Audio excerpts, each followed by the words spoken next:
Hey guys, hope everyone's doing good out there. Let's go ahead and jump into this video. We're going to talk about a prediction for this upcoming election in America. I'm sure with this channel being talk about the simulation and the matrix, we talk about how people have that intuition of anxiety going on right now.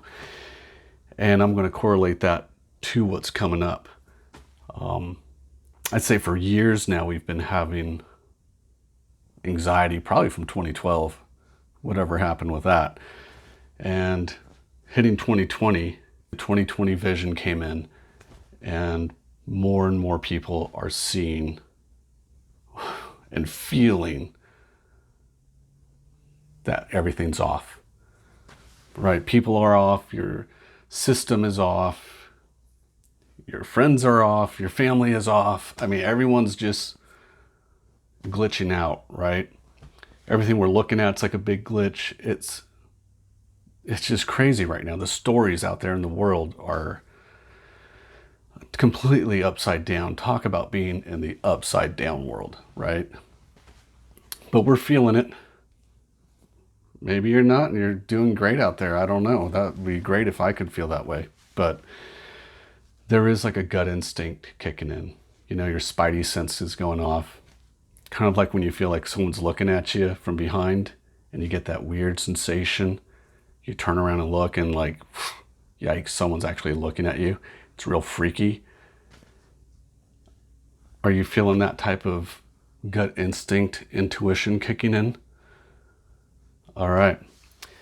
Now, it could be global because whatever happens in one country filters out into all the others, and especially with America being in such a big position, it affects a lot of people all over the world. So let's just jump into the prediction. Okay, you guessed it. What if there's no election? It's in November. This video is being done in August. No election. How could that be? Well, there's a looming war going on for America. We're all kind of have our hands in the pot. Sending weapons here, sending machinery there. Everyone's taking positions around. It's like everyone's positioned around waiting to jump in. It's like they're going to jump in when the timing is right. And I'm feeling like we're getting closer to that timing being right to where everybody starts jumping in. That I could see being right before the election, sometime in October. And then what happens? Joe Biden stays in power. Because of wartime law, if something super serious just starts kicking off and it gets serious real quick, there won't be an election. Now, as time goes on with this, which could be at the end of the year or early into the next year, you could see a situation come up where he's incapable of serving, either to age, health, then what happens if he has to step aside? Well, vice president takes over. And now Kamala doesn't have to actually do any type of, Kamala doesn't have to go around and work for votes. She's just going to pop right in. I could see that happening. Now that goes on. What would come next? Well, with the war being the type of war that it could be, talking about some nuclear situations going on, I could imagine that New York, or more likely the Statue of Liberty, being a target. Whether it's some sort of small device, something just to really play into the illusion that something really big is happening. If they take away the Statue of Liberty, radiate that whole area, you can't go near over there. All the area close to where the statue is will probably be evacuated out. You could see where New York City itself might be off limits, or large portions of it. Maybe not the whole thing, but there's definitely something I think that could happen with that, which would really build that illusion that some major serious stuff is going off. Now, not that that's not major. I mean, that's a serious situation, but I'm just talking about in scope of the situation where someone could just annihilate the whole world. The whole country could be wiped out, but they'll never do that because a simulation, I don't believe, will ever do that. It doesn't go that far. If you've noticed, the simulation goes and takes small steps and then kind of like a magician gives the illusion that much bigger steps have been taken. So I could see a small portion of some place, especially something dealing with a statue, could give the illusion of some severe things happening. Okay.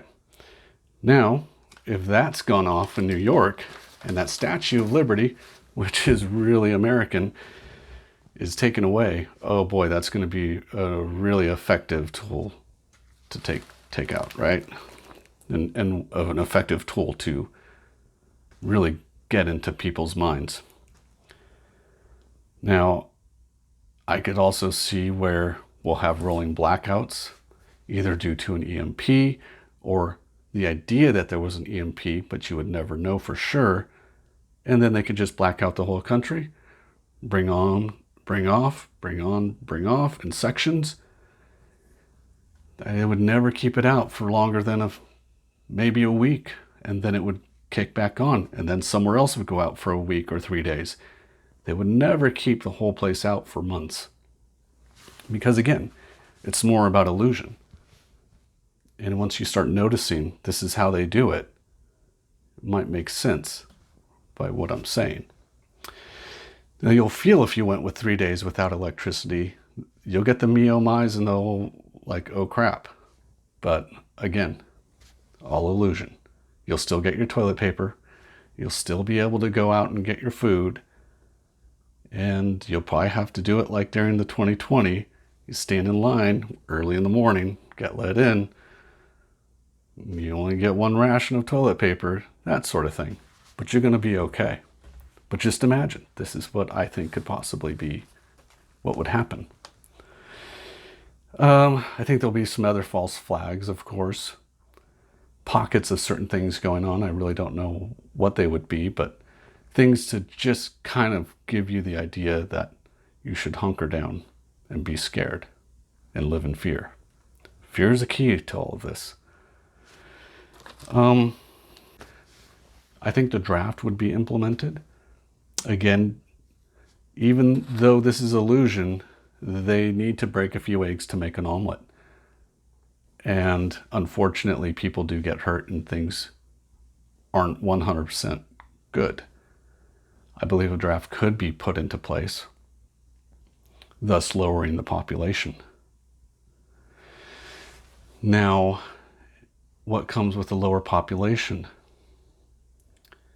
Well, that's going to lead into what I'll be talking about in a minute here, but let me also say that during this war and the draft, robotics is going to be implemented and put into place. You're going to see an uptick in the performance of robots because people are going to be feverishly working on programming and dexterity and use of the robot in wartime. So robots are going to be huge. They're just going to appear and come in, and you're going to be amazed by what our militaries can do with robots. So coming out of this war, what's the key to this?